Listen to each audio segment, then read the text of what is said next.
معزز سامعین گرامی قدر، وضو کے حوالے سے، طہارت اور پاکیزگی کے حوالے سے چند باتیں آپ کے سامنے رکھی تھیں، اور اصل موضوع یہ ہے کہ بعض ایسے اعمال جن کو بجا لانے سے اللہ رب العزت صاحب کا سارے گناہوں کو معاف کر دیتے ہیں، انسان کی مغفرت ہو جاتی ہے۔ اور رمضان کی جو بنیادی غرض و غایت ہے اور جو بنیادی مقصد ہے وہ یہی ہے۔ بعض دیگر روایات میں وضو کے ساتھ دیگر اعمال کا بھی ذکر ہے، اور وہ جو اعمال ہیں وہ بذات خود بھی تمام خطاؤں کو معاف کرتے ہیں، جو آپ کے سامنے رکھا کہ صرف 2 رکعت انسان پڑھ لے تو اللہ رب العزت گناہوں کو معاف کرتے ہیں۔ ایک حدیث ہے اس حوالے سے جس کے اندر 3 باتوں کا ذکر ہے، اور وہ یہ حدیث ہے حل تدری فیما یختصم الملأ الاعلی۔ رسول اللہ صلی اللہ علیہ وسلم فرماتے ہیں کہ ایک رات مجھے خواب آیا اور میں نے اللہ رب العزت کا دیدار کیا، اور اللہ رب العزت بہت خوبصورت حالت میں مجھے نظر آئے، اور مجھ سے یہ سوال ہوا حل تدری فیما یختصم الملأ الاعلی، کیا آپ جانتے ہیں کہ مکرم ملائکہ اور فرشتے کس بات کے اوپر جھگڑتے ہیں؟ رسول اللہ صلی اللہ علیہ وسلم یہ حدیث بیان کر رہے ہیں اور کہہ رہے ہیں میرا سینہ کشادہ ہوا، مفہوم یہ ہے۔ اور رسول اللہ نے کہا، میں نے کہا جی ہاں، کفارات کے بارے میں فرشتے آپس میں جھگڑتے ہیں، اور کفارات کیا ہیں؟ المکث فی المسجد بعد الصلاۃ، کفارات کے بارے میں فرشتے کیا جھگڑتے ہیں؟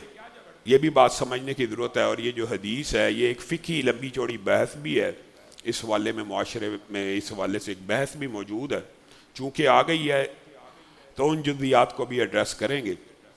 فرشتے کس بارے میں جھگڑے ہیں؟ اصل میں فرشتے جھگڑے ہیں ان نیک اعمال کو لکھنے کے لیے۔ کون سے فرشتے؟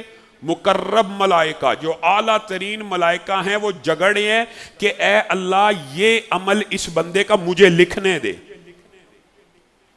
اور رسول اللہ صلی اللہ علیہ وسلم نے جو خواب میں رسول اللہ صلی اللہ علیہ وسلم کا دیدار کیا، ماں عائشہ فرماتی ہیں جب انہیں پتہ لگا کہ بعض لوگ یہ کہہ رہے ہیں کہ واقعہ معراج میں رسول اللہ صلی اللہ علیہ وسلم نے جاگتی آنکھوں سے اللہ کا دیدار کیا تھا، تو ماں عائشہ نے کہا جس نے کہا رسول اللہ صلی اللہ علیہ وسلم نے جاگتی آنکھوں کے ساتھ اللہ کا دیدار کیا، اس نے جھوٹ بولا۔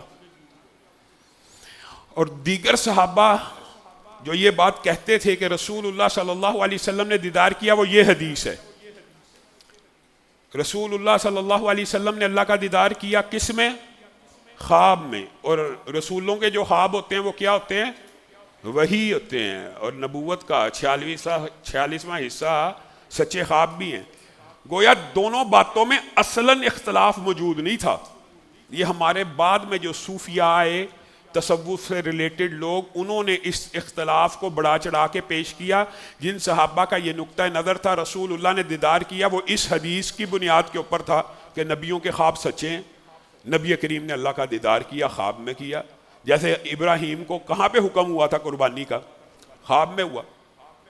اور جن لوگوں نے اس دور میں یہ سمجھا کہ رسول اللہ صلی اللہ علیہ وسلم نے جاگتی آنکھوں سے اللہ کا دیدار کیا، ماں عائشہ نے اسی دور میں اس بات کا رد کر دیا کہ وہ لوگ جھوٹ بولتے ہیں، اور اس سے بڑی جھوٹی بات نہیں ہے۔ وَهُوَ يُدْرِكُ الْأَبْصَارَ لَا تُدْرِكُهُ الْأَبْصَارُ، آنکھیں اس دنیا میں اپنے رب کو نہیں دیکھ سکتی۔ کیوں؟ یہ مخلوق کی آنکھیں اس دنیا میں اللہ تعالیٰ نے اس میں وہ پوٹینشل اور وہ صلاحیت اور وہ استعداد ہی پیدا نہیں کی کہ یہ آنکھیں اپنے رب کا دیدار کر سکیں، لیکن انہی آنکھوں کے اندر اللہ رب العزت قیامت کے دن یہ پوٹینشل، استعداد اور صلاحیت پیدا کر دے گا کہ وجوہ یومئذ ناظرہ الی ربہا ناظرہ، چمکدار چہرے اپنے رب کا بغیر کسی تکلیف کے نہایت آسانی سے دیدار کریں گے۔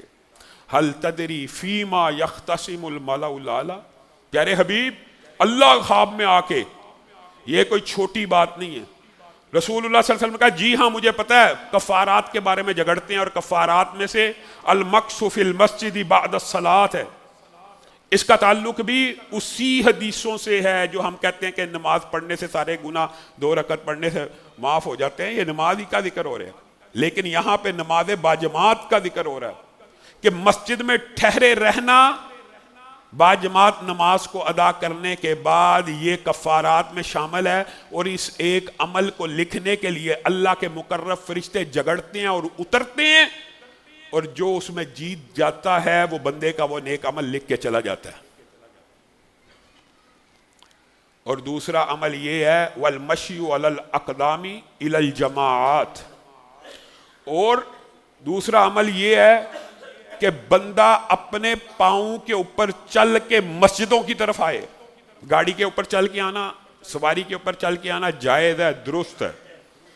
سواری بھی جتنے ٹائر چکر لگائے گی، یا پرانے دور میں جو سواریاں تھیں جتنے قدم چلے گی اس کا ثواب بھی ملے گا، لیکن باجماعت نماز کے لیے سب سے افضل ترین عمل پیدل چل کے آنا ہے، اور پیدل چل کے مسجدوں میں آنا۔ اس عمل کو بھی فرشتے لکھتے ہیں وَإِسْبَاغُ الْوُضُوءِ فِي الْمَكَارِهِ۔ اور تیسرا عمل جس کے حوالے سے ہم گفتگو کر رہے ہیں وہ یہ ہے وضو اس وقت کیا جائے جب مکروہ سمجھا جا رہا ہو۔ مطلب کیا؟ ایک ہے گرمیوں کا وضو، اور گرمیوں کے وضو کی ٹریننگ انسان لیتا رہے تو سردیوں میں وضو کرنا بھی آسان ہو جاتا ہے۔ جو بندہ گرمیوں میں نہیں نہ کرتا وہ پھر سردیوں میں بھی نہیں کرتا۔ ہر وقت حالت وضو میں رہیں گرمیوں میں، تو آپ سردیوں کے اندر جب آپ کو کراہت محسوس ہوگی، اسباغ الوضو جو ہے فی المکارہ کا مطلب یہ ہے کہ جس وقت انسان کراہت محسوس کرے کہ میں وضو کروں، ٹھنڈا برف پانی ہے، آج جرابیں نہیں پہنی ہوئی، تو میں ہاں ہاں کیوں وضو کروں؟ نماز کے لیے تو کرنا ہی ہے۔ آپ بات ذرا دونوں میں تھوڑا فرق سمجھیں، نماز تو ہوتی نہیں وضو کے بغیر، لیکن یہ وہ وضو ہے جو انسان نفلی نیت سے، جو آپ کو پہلے دن دوسرے دن بات بتلائی کہ وضو میں رہنا، ہر وقت وضو میں رہنا، اور وضو کر کے سونا، اور وضو کے اوپر وضو کرنا اگر نماز آ جائے، ایک وضو کے ساتھ کئی نمازیں پڑھنا جائز ہے، درست ہے، لیکن پھر وضو کرنا، یہ جو وضو ہے ایسا وضو جس وقت انسان رات کو سویا اٹھا قضائے حاجت کے لیے گیا، سب سے مشکل وضو کرنا وہ وقت ہوتا ہے۔ لیکن گرمیوں میں اللہ تعالیٰ نے اس میں بھی عجیب آسانی پیدا کی ہوئی ہے، خاص طور پہ رمضان کی راتوں میں انسان سو کے بھی اٹھے تو انسان وضو کر کے دوبارہ سو جاتا ہے۔ لیکن ایمانداری سے بتائیے، سردیوں میں اگر آنکھ کھلے اور انسان قضائے حاجت کے لیے جائے اور اس سے فارغ ہو کے انسان کا دل کرتا ہے وضو کروں، انسان کو پتہ ہوتا ہے اگر میں نے وضو کیا میری نیند اڑ جائے گی۔ یہ وہ وقت ہے کہ جب انسان وضو کرے تو اس ایک وضو کرنے کے عمل کے بارے میں فرشتے جھگڑیں گے کہ اے اللہ اب ہمیں بھیج کے ہم اس کا نیک عمل تحریر کر کے لے آئیں۔ اور اس حدیث کے جو دوسرے روایات ہیں اور اس کے آخر کے الفاظ ہیں وَمَنْ فَعَلَ ذَلِكَ، جو یہ تین کام کرتا ہے۔ کون کون سے تین کام؟ نماز کے بعد مسجد میں بیٹھتا ہے، پیدل چل کے آتا ہے باجماعت نماز کو ادا کرنے کے لیے، اور وضو کی روٹین بنائی ہوئی ہے، چاہے جو بھی عالم ہے کراہت محسوس ہو رہی ہے نہیں ہو رہی، وہ حالت وضو میں ہی رہتا ہے۔ وَمَنْ فَعَلَ ذَلِكَ عَاشَ بِخَيْرٍ وَمَاتَ بِخَيْرٍ۔ جو بندہ یہ تین عمل صرف کر لے گا وہ زندگی بھی سعادت کی گزارے گا اور اس کی آخرت بھی سعادت والی ہوگی۔ اور ایک دن میں اگر کسی شخص نے یہ تین عمل کر لیے، اور حدیث تو عموم کے اوپر دلالت کرتی ہے کہ جو یہ کام کرتا رہے گا وہ ہر روز ایسے ہی رہے گا جیسے آج ماں کے پیٹ سے پیدا ہوا ہے۔ اور اس سے ملتی جلتی ایک اور روایت ہے، لیکن اس کے آگے رسول اللہ صلی اللہ علیہ وسلم نے وَمَنْ فَعَلَ ذَلِكَ عَاشَ بِخَيْرٍ وَمَاتَ بِخَيْرٍ کے الفاظ نہیں بولے، بلکہ اس سے بھی عظیم الفاظ بولے۔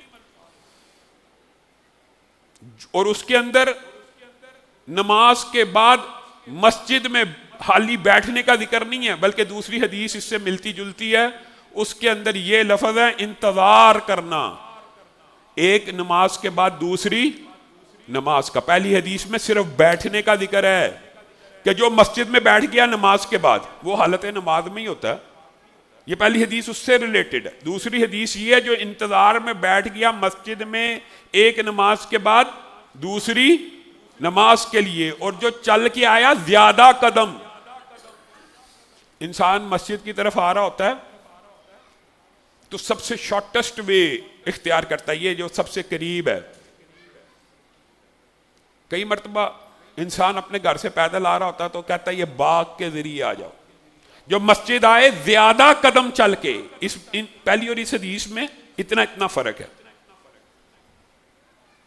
ان دو ٹکڑوں میں. پہلے تھا حالی قدموں کے اوپر چل کے آئے, اور یہاں پہ کیا ہے زیادہ قدموں کے اوپر چل کے آئے. آپ کے گھر سے مسجد کے 2 راستے آتے ہیں, اور اگر آپ اپنے قدم گنتے ہوئے آئیں کہ اس راستے پہ 100 قدم ہے اور اس راستے پہ 80 قدم ہے, تو اختیار کس کو کرنا چاہیے؟ 100 قدم والے کو اختیار کرنا چاہیے. ہاں نماز چھوٹ جانے کا اندیشہ ہو تو وہ تو پھر شارٹیسٹ وے, پھر تو گاڑی, اور پھر چاہے جو چیز پکڑ کے آنا پڑے پکڑ لینا چاہیے, لیکن پلاننگ یہ ہونی چاہیے کہ اس طرح آئے. اور ان اگلے الفاظ وہی ہیں, اور وضو کرے جب حالت کراہت ہو, جب اس کو ناپسندیدہ ہو, تو فذالکم الرباط, تو یہ رباط ہے, رباط ہے, رباط ہے 3 دفعہ کا. رباط کا کیا مطلب ہوتا ہے؟ یہ جہاد فی سبیل اللہ ہے, یہ جہاد فی سبیل اللہ ہے.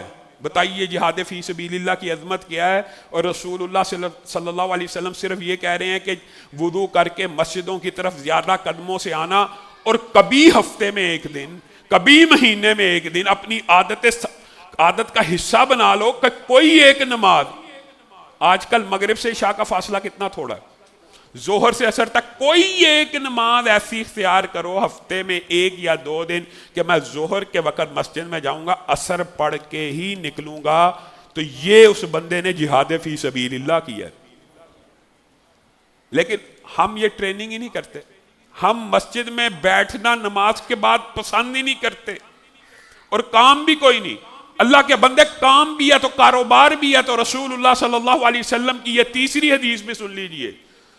3 بندے اللہ کے ذمے میں ہیں, اللہ کے ذمے میں ہیں 3 بندے. کون سے؟ ایک جو جہاد فی سبیل اللہ کر رہا ہے وہ اللہ کی ذمہ داری میں ہے, اور دوسرے جو بندہ مسجد کی طرف جا رہا ہے نماز کو ادا کرنے کے لیے,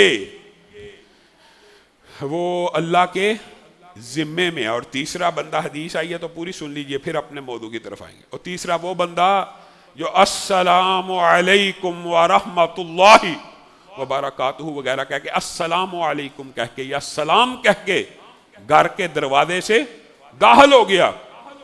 ایسے داخل نہیں ہوا کہ گھر میں داخل ہو رہا ہے تو بیوی بچے الرٹ ہو گئے ہیں کہ باپ آ گیا اب ہماری خیر نہیں, اور ماں بھی باپ کو داخل ہونے سے پہلے فون کر رہی ہے آج فلاں نے یہ کیا یہ کیا یہ کیا. گھر میں داخل ہوا ہے تو بس جوتی ہاتھ میں پکڑ لی ہے اور ٹھا ٹھا ٹھا ٹھا شروع ہو گیا. مسلمان باپ بھی ہے, بیٹا بھی ہے, بیٹی بھی ہے, بہن بھی ہے, دروازہ نوک کیا ہے, دروازہ کھلا ہے تو پہلا لفظ منہ سے یہ ادا ہو السلام علیکم.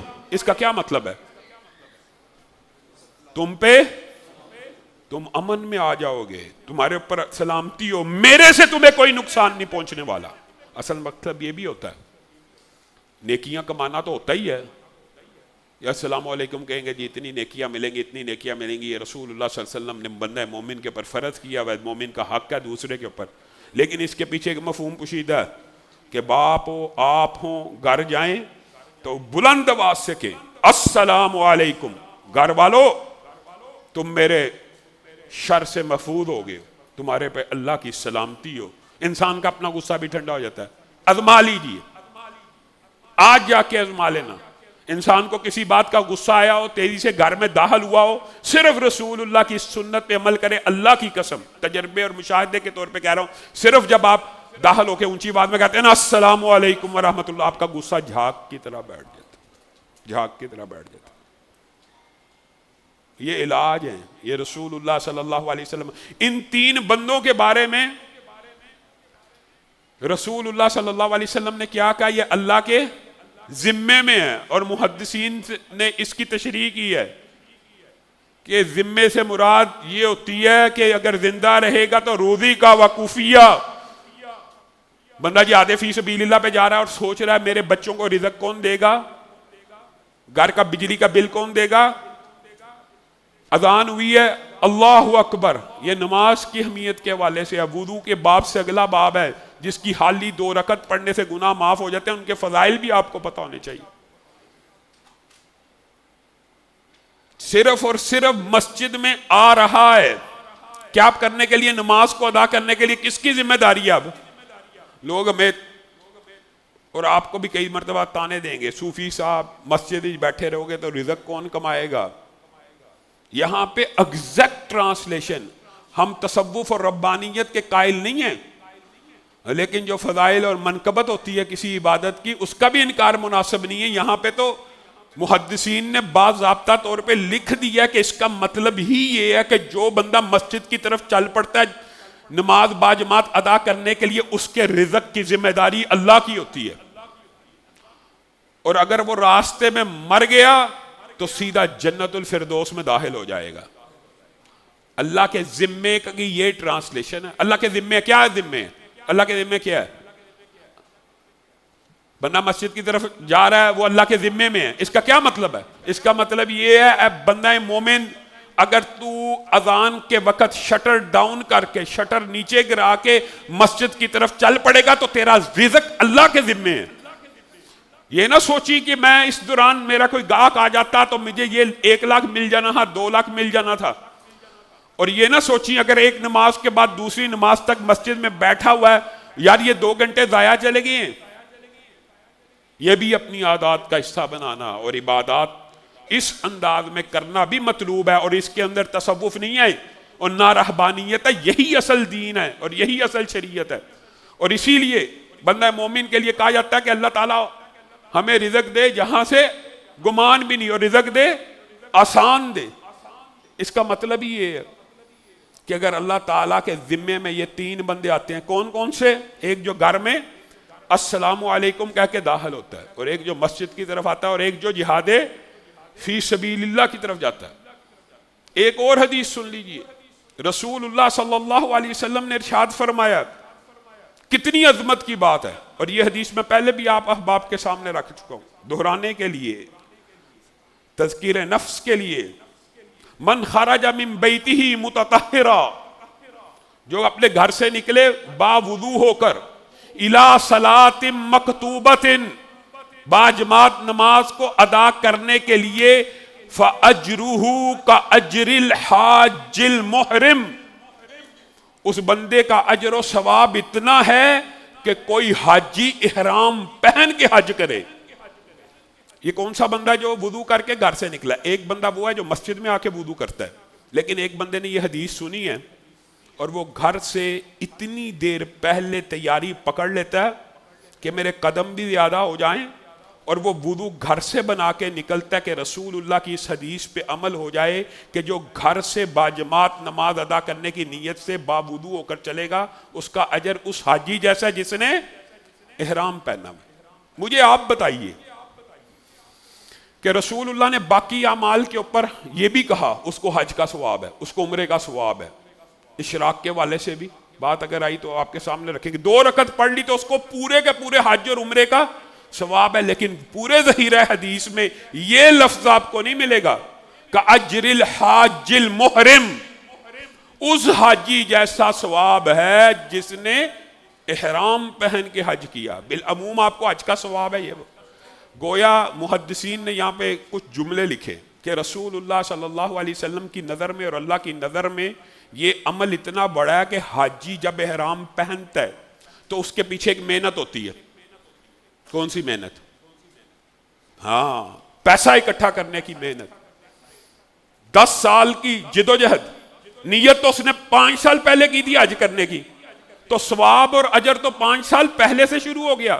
حاجی احرام اس دن پہنتا ہے جب تمام کے تمام لوازمات پورے ہو جاتے ہیں، ٹکٹ کے پیسے ادا کر دیے جاتے ہیں، حج کی فیسیں ادا کر دیے جاتی ہیں، مکتب کے پیسے ادا کر دیے جاتے ہیں۔ ایک باجماعت نماز کے لیے گھر سے وضو کر کے نکلنے والے کو ایسے حاجی جیسا ثواب ملتا ہے، اور حدیث صحیح ہے۔ یہی فرض باجماعت، اللہ کے بندو، اگر مردوں کے اوپر نماز باجماعت فرض نہ ہو تو یہ مسجدیں بنانے کی ضرورت ہی نہیں ہے۔ بعض آج کل کے اسکالرز آف ڈالرز مسجدوں کی اہمیت کو بھی کم کرنا چاہتے ہیں۔ اور پوری زمین ہی اللہ تعالیٰ نے مسجد بنائی ہے. جی ہاں، مسلمانوں کے لیے جس وقت نماز کا وقت آ جائے کہیں پہ بھی پڑھ سکتا ہے، لیکن نماز بندہ مومن اور مرد کے اوپر فرض مسجدوں میں ہی اللہ تعالیٰ نے کیا. اس بات کے اوپر آگے جا کے دلائل کو رکھیں گے. آپ نے اب صرف ایک بات کا جواب دینا ہے. جو وضو اور 2 رکعتوں کے ساتھ پورے کے پورے گناہوں کی معافی کی حدیث رکھی، اس حدیث کے ساتھ تطبیق کیجئے. یہاں پہ رسول اللہ صلی اللہ علیہ وسلم نے یہ کہا ہے جو باجماعت نماز کو آ کے پڑھتا ہے. یہاں پہ رسول اللہ نے کیا کہا ہے؟ جو باوضو ہو کے باجماعت نماز کے لیے نکلتا ہے. صرف گھر سے نکلنے کا باجماعت نماز کے لیے اجر یہ ہے تو خود سوچ لیجئے اس باجماعت نماز کو ادا کرنے کا اجر کتنا ہوگا. رسول اللہ صلی اللہ علیہ وسلم کی صحیح حدیث کے مطابق 5 وقت انسان جو چاہتا ہے ایک دن میں اگر نیکیوں کے اعمال کرنے ہوں اور اپنے جسم اور بدن کو گناہوں سے پاک کرنا ہو تو ایک دن میں 5 حج کر سکتا ہے. اور اسی لیے رسول اللہ صلی اللہ علیہ وسلم نے ارشاد فرمایا تھا رجل قلبہ معلق. 7 بندے ایسے ہیں جن کو اللہ تعالیٰ عرش عظیم کا سایہ میسر فرمائیں گے جس دن کوئی سایہ نہیں. سورج سوا نیزے پہ انسان اپنے پسینے کے اندر، اپنے لوگوں کے نہیں. ہر انسان کا اتنا پسینہ اتنی کوانٹٹی میں ہوگا کہ وہ اس میں غوطے کھا رہا ہوگا. اس دن ایک خوش نصیب وہ بھی ہوگا جس کو 7 خوش نصیبوں کا ذکر الگ ہے، باقی 4 وغیرہ وہ ایک طویل فہرست ہے. لیکن ان میں سے ایک وہ شخص بھی ہوگا جس کا دل مسجد کے ساتھ معلق رہتا ہے. اس کے بارے میں محدثین نے لکھا معلق رہنے سے مراد یہ ہے کہ ایک نماز فرض پڑھ کے گیا ہے دوبارہ دکان پہ، ٹھکانے پہ، گھر پہ، تو اس کے ذہن میں فکر ہے کہ اگلی نماز کا وقت ہوا ہے، دل مسجد میں اٹکا ہوا ہے، جیسے ہی اذان ہوگی پھر مسجد کی طرف بھاگ جاؤں گا. صرف اس کیفیت کی بنیاد کے اوپر، صرف ذہن اور دل میں استماع، آپ خود اندازہ کیجئے. یہ تو نیت ہے نا کہ میں گھر چلا گیا ہوں، اب میں سوچ رہا ہوں فجر کی نماز جب ہوگی میں مسجد میں جاؤں گا، اور اپنے ذہن میں صرف یہ نیت اور ارادہ کر دیا. اس بندے کے بارے میں کہتے ہیں کہ اس بندے کا دل مسجد میں اٹکا ہوا ہے. ایک نماز کے بعد دوسری نماز کے بارے میں مسجد جانے کا سوچ رہا ہے. اللہ کے بندے، صرف نیت کر لینے سے رسول اللہ صلی اللہ علیہ وسلم نے تیرے ساتھ یہ وعدہ کیا ہے کہ کل قیامت کے دن عرش عظیم کا سایہ ملے گا. اے اللہ ہم سب کا دل مسجدوں سے معلق کر دے اور ہم سب کو عرش عظیم کا سایہ نصیب فرمائے. نماز باجماعت کی جو رسول اللہ صلی اللہ علیہ وسلم کی نظر میں اہمیت ہے، اور نمازوں کی جو اہمیت ہے، اور یہ وہ اعمال ہیں کہ جن کے ساتھ سارے کے سارے گناہ معاف ہو جاتے ہیں. آپ نے صرف یہ غور کرنا کہ اگر 2 رکعت نفلی نماز باوضو ہو کے بندہ پڑھے تو پچھلے سارے گناہ معاف ہو جاتے ہیں. تو وضو کے ساتھ باجماعت نماز بندہ جہاں پہ فرض ہے وہاں آ کے پڑھے تو گناہ معاف نہیں ہوں گے. اللہ رب العزت جو کہا گیا، جو سنا گیا، اس کو سمجھنے کی توفیق عنایت فرمائے.